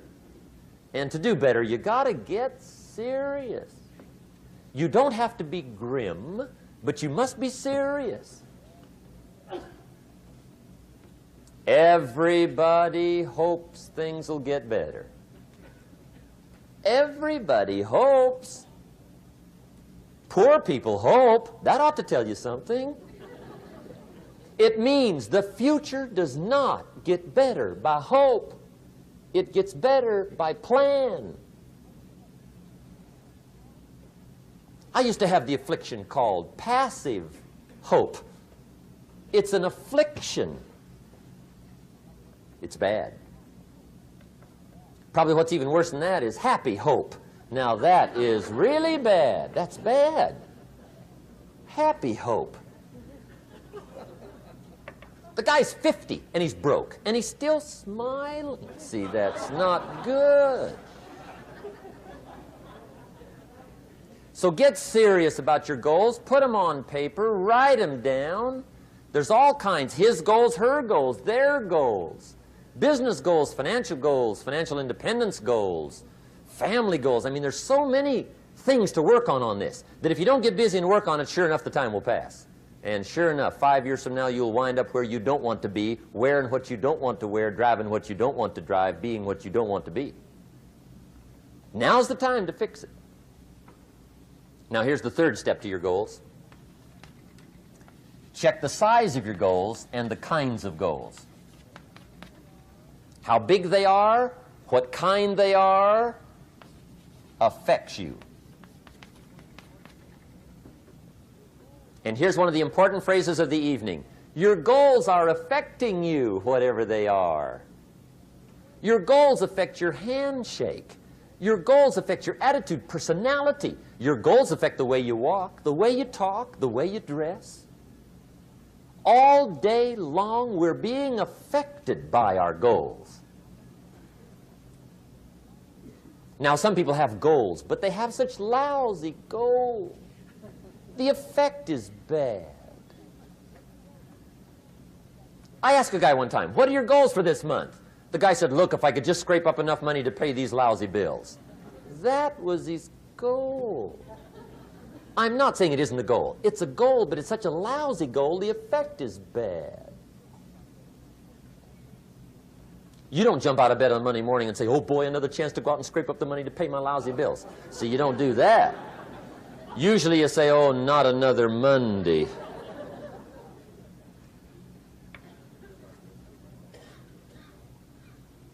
And some people have so given up on life, they have joined the thank God it's Friday club.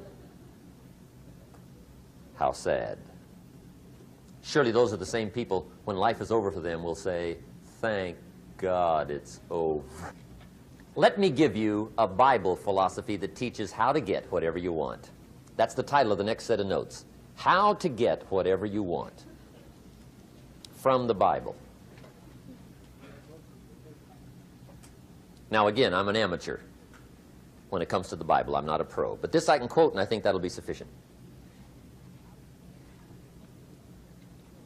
How to get whatever you want. Here's what it says if you're ready. It says, ask.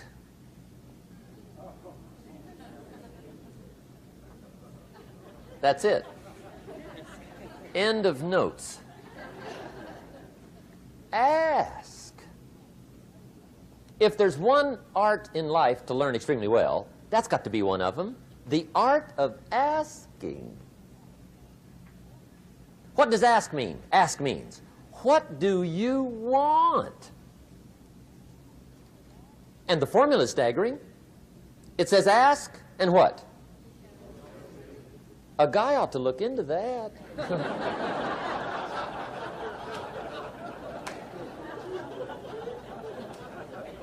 He says, yeah, but you work where I work, by the time you struggle home, it's late. You got to eat a bite of supper, watch a little TV, get to bed. You can't sit up half the night, ask. And the guys be, See, you've got to be better than a good worker. You've got to be a good asker. Now, let me give you 3 key points on asking and receiving. This can do it. Number 1, asking is the beginning of receiving. Asking starts a unique process, mental and emotional. I don't even know how it works. All I know is it works. It's like pushing a button and all this machinery starts working. I don't know how. It just works. There's a lot of things you don't need to know how. Just work them. Some people are always studying the roots. Others are picking the fruit. I mean, it depends on what end of it you want in on. Asking is the beginning of receiving, so start the process. Here's number 2. Receiving is not the problem. Receiving is automatic. Now, if that's true, receiving is not the problem, what's the problem? Failure to ask might be one of your major problems. I don't know. Check it out. The guy says, oh, now I see it. I got up last year and hit it every day, but there's not a scrap of paper with my goals on it. Good worker, poor asker. So you got to change that. Here's number 3. Receiving is like the ocean. There's plenty, especially in California. It's like an ocean here.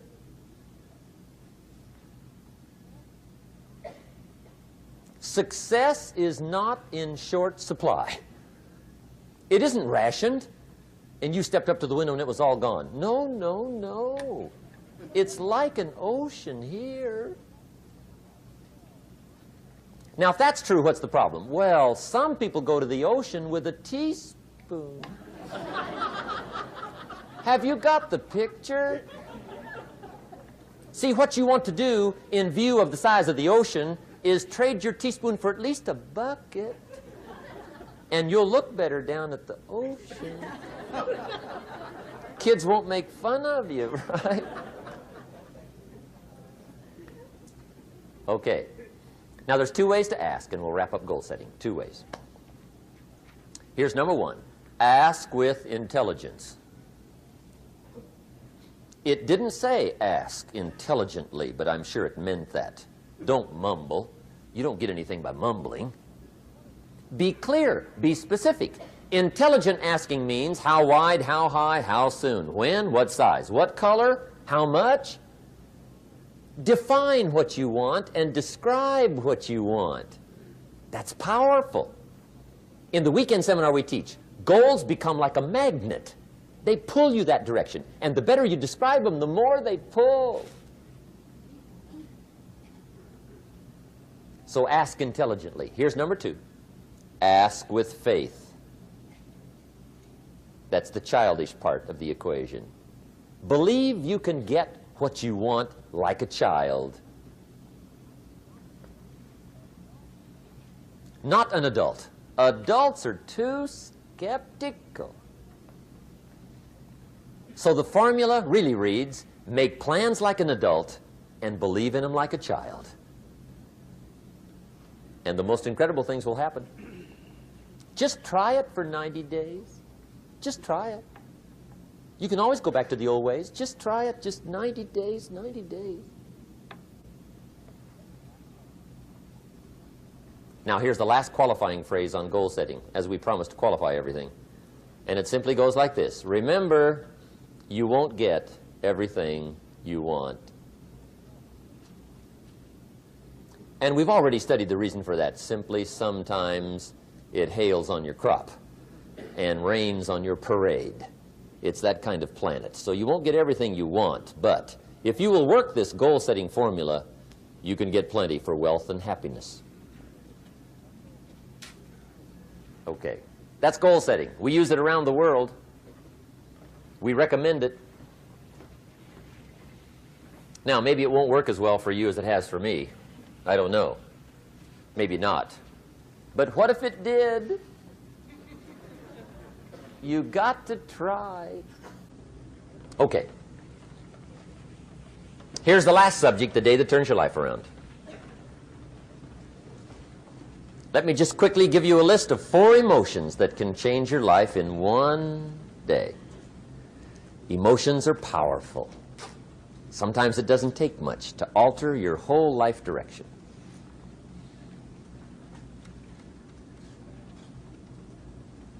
Okay, here they are. Number 1, disgust. Powerful emotion. Disgust says, I have had it. See, that could be the day. The day you can say, I've had it. And whether you've had it with something small or something major, the day you can say, I've had it, may not be the day it ends, but the day it begins. That's what I said when that little Girl Scout left my door when I'm 25. I give her the big lie, she leaves, I say, I don't want to live like this anymore. I've had it with lying and being broke. Powerful day. The man's finally had it with mediocrity. He's had it with being a loser. He's finally had it with those awful sick feelings inside, knowing his wife is at the grocery store looking at 2 cans of beans, one marked 37 cents, one marked 39 cents. And the guy sick inside knows his wife's going to buy the 37-cent can, and she doesn't even like the brand. Do you know why she's going to buy the 37-cent can? To save 2 cents. The guy sick inside finally says, I've had it. Being on my knees in the dust looking for pennies, we're not living like this anymore.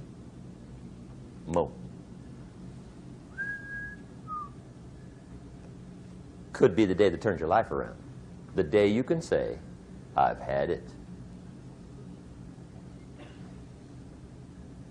He walks into his closet and rips everything in it to shreds and says, I've worn this embarrassing stuff for the last time.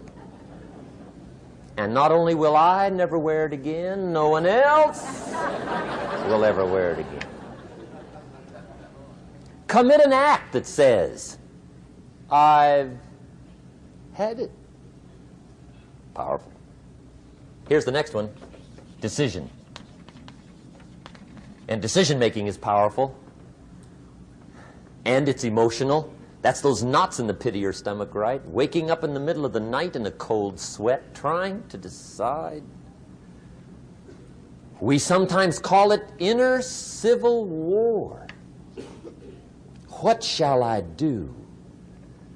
Well, for progress, you must decide. The best advice I can give you came from a wealthy friend of mine who said, if it's easy, do it easy. If it's hard, do it hard. Just get it done. If you went home tonight and in the next few days cleaned up a whole list of decisions, that might furnish enough inspiration for the next 10 years. I found this out many times after you've decided. Getting on with it is easier than deciding. Sometimes decision is the toughest part. Here's the next emotion, desire, wanting to bad enough. And I don't know how to tell you to want to. That's something you've got to come up with. There's 2 things I know about desire. Number 1, it comes from inside, not outside. You don't send off for it. Number 2, I know desire can be triggered by something. Who knows what it might be? Sometimes desire waits and sleeps for something to happen. Maybe it's a book, maybe it's a song, maybe it's a sermon, maybe it's a lecture, a seminar, maybe it's the conversation of a friend, a happening, an event. Who knows? The best advice I can give you is what I give my staff. It goes like this: welcome every human experience. You never know which one is going to turn it all on. Even the bad experiences. Sometimes from the bitterest experience comes the greatest awakening. So let down the barriers, take down the walls. The same wall that keeps out disappointment keeps out happiness. Let life touch you. Don't let it kill you, but let it touch you. Here's the last one. This one's powerful. Resolve. Resolve says, I will. Two of the most powerful words in the language. I will. Benjamin Disraeli once said, nothing can resist a human will that will stake even its existence on the extent of its purpose. Shortly put, I'll do it or die. See, that's powerful. That could be the day that turns your life around. The world has a strange way of stepping aside when somebody says, I'll do it or die. The man says, I will climb the mountain. They've told me it's too high, it's too far, it's too rocky, it's too difficult, it's never been done before, but it's my mountain, I will climb it. Pretty soon you'll see me waving from the top. Or dead on the side, because I ain't coming back.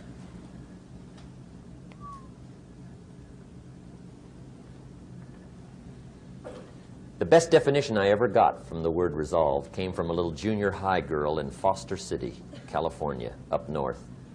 I'm talking to the junior high kids one day. I love to ask kids definitions. They come up with beauties. I got to the word resolve and I asked, who can tell me what resolve means? And I got several hands, and they were all pretty good, but the last one was the best. Little girl, about 3 rows back, held up her hand. She said, Mr. Rohn, I think I know what resolve means. I said, darling, what do you think it means? She said, I think it means promising yourself you will never give up. I said, that's it. Webster, stand aside. That is the definition. Promise yourself you will never give up. I asked the kids, how long should a baby try to learn how to walk? How long? How long would you give your average baby before you shut him off? How long? See, any mother in the world would say, you're crazy. My baby's going to keep trying until it learns how to walk. What a magic formula. Now let me show you what triggers all emotions into activity that brings results. And results is the name of the game. Here it is. Action. Finally, you must do something about how you feel. Jesus, the master teacher, said, don't just be listeners, be doers. The world admires the doers. Whatever it takes to get you to try harder, read more, set your goals, and go for it. Here's the next attitude disease. Over-caution. Some people never will have much. They're too cautious. Now, you can also be too reckless, but you can also be too cautious. This is called the timid approach to life. And my caution was always the risk. Risk used to drive me right up the wall. I used to say, what if this happens? It's called the language of the poor. What if this happens? And on top of that, if this was to happen, look at the fix I'd be in. I better not try. I could always ace myself out. Then I'll tell you what changed my whole life when I finally discovered it's all risky. The minute you were born, it got risky. If you think trying is risky, wait till they hand you the bill for not trying. If you think investing is risky, wait till you get the tab for not investing. See, it's all risky. Getting married is risky. Having children is risky. Going into business is risky. Investing your money is risky. It's all risky. I'll tell you how risky life is. You're not going to get out alive. That's risky. The Englishman says, well, if that's the way it's going to work out, let's give it a go. Right, that's what it's for. Give it a go. Somebody says, yeah, but I'm looking for safety and security. Fine, then huddle in a corner. We'll cover you with a sheet, bring you 3 meals a day. And we'll protect you, feed you, look after you, care for you. We won't let anything happen to you. And you'll probably live to be 100. The guy said, well, yeah, I'd live to be 100. But what a way to live. Right. What a way to live, safe and secure. Don't ask for security. Ask for adventure. Better to live 30 years full of adventure than 100 years safe in the corner. And see, it's not important how long you live. What's important is how you live.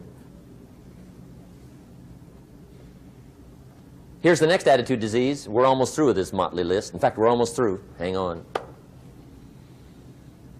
The next one is pessimism. Pessimism, the deadly disease of always looking on the bad side, the problem side, the difficult side, checking all the reasons why it can't be done. The poor pessimist leads an ugly life. He doesn't try to figure out what's right. He tries to figure out what's wrong. He doesn't look for virtue. He looks for faults. And when he finds them, he's delighted. How ugly. This is the poor guy who looks through the window, doesn't see the sunset. He sees the specks on the window.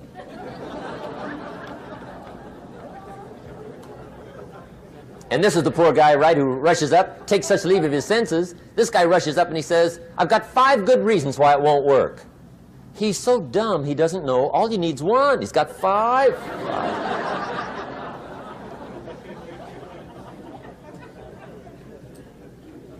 To the pessimist, the glass is always half empty.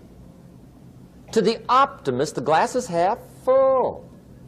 Why would the same measure affect people 2 different ways? Answer, it all depends on how you look at it. Our lives are mostly affected by the way we think things are, not the way they are. The way we think they are affects us most. There's a subject we don't have time to get into tonight called better thinking habits. One of the major things Shove taught me when I met him, he said, poor thinking habits keeps most people poor. Not poor working habits. Most people work hard, but they don't think hard. And Shove taught me that the mind is like a factory, a mental factory. And whatever you think about all day long pours ingredients into this mental factory. And that's what builds the economic, social, financial fabric of your life. He quoted me a Bible phrase that says, as you think, so you become. How awesome. When he talked about poor thinking habits, he had me. I used to start the day reading the morning newspaper. I mean, you can believe that or not. I'd get a cup of coffee and read the paper. I'd load up on wars and riots and murders and stabbings and killings and bank robberies and muggings and car wrecks and tragedies. I'd even read the back pages. I seem to like that stuff for some weird reason. I'd load up on all that, and then I'd start the day. You can imagine the kind of days I used to have. You walk around on your financial knees. They call you economic peewee.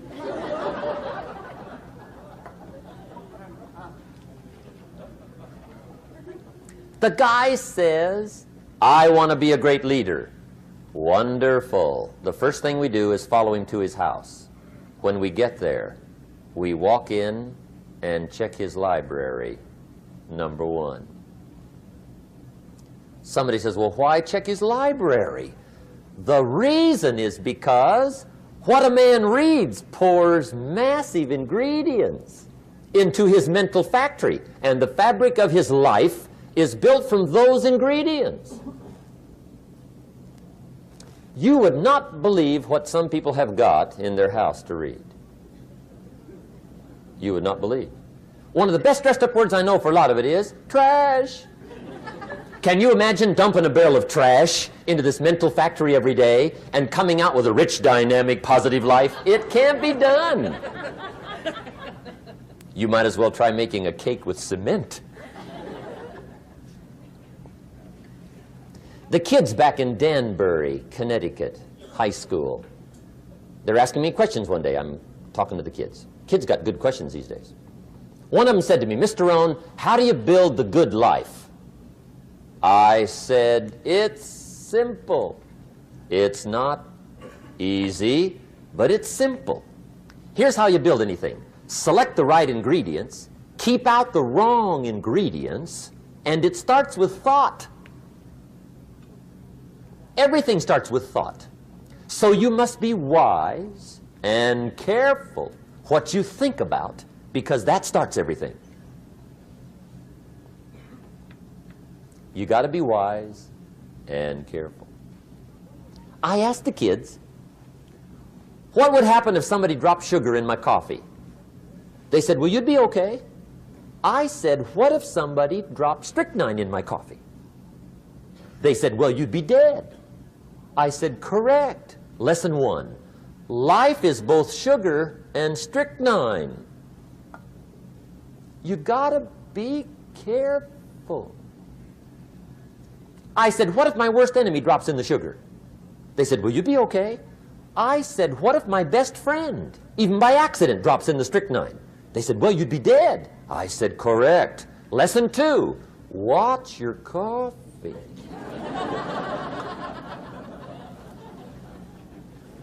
You got to be careful. See, it doesn't matter who hands you the bad stuff. It doesn't matter where you get the bad stuff. It'll still do its damage on your bank account, wherever you get it. Mr. Schoaf gave me one of the greatest phrases when I first met him when he said, Jim, every day stand guard at the door of your mind. How important. Stand guard at the door of your mind.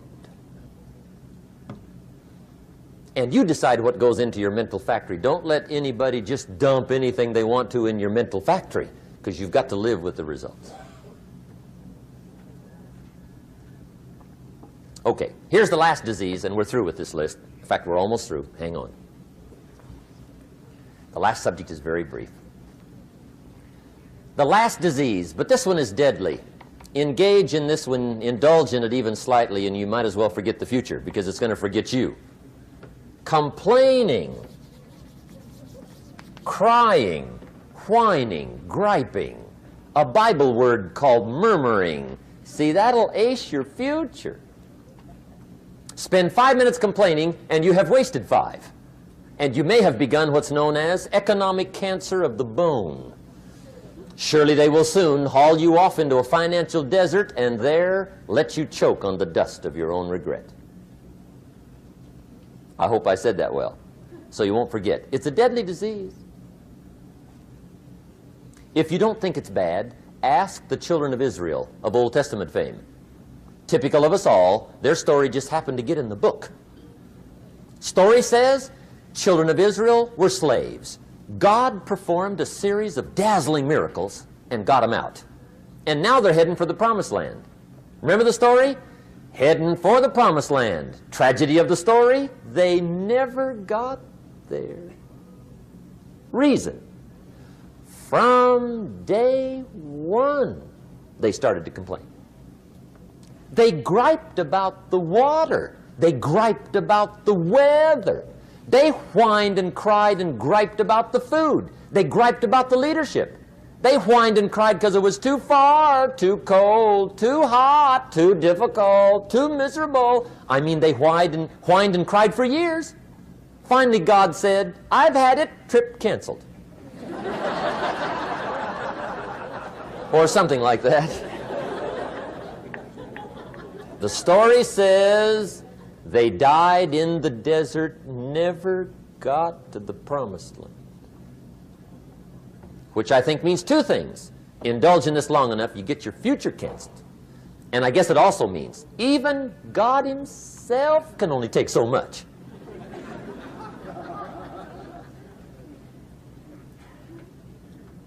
Okay. Just be on the lookout of the things that can destroy all the good you start. The war is on. And this evening, tomorrow, mentally, personally, socially, economically, you got to make sure you're winning the war. And this is part of it.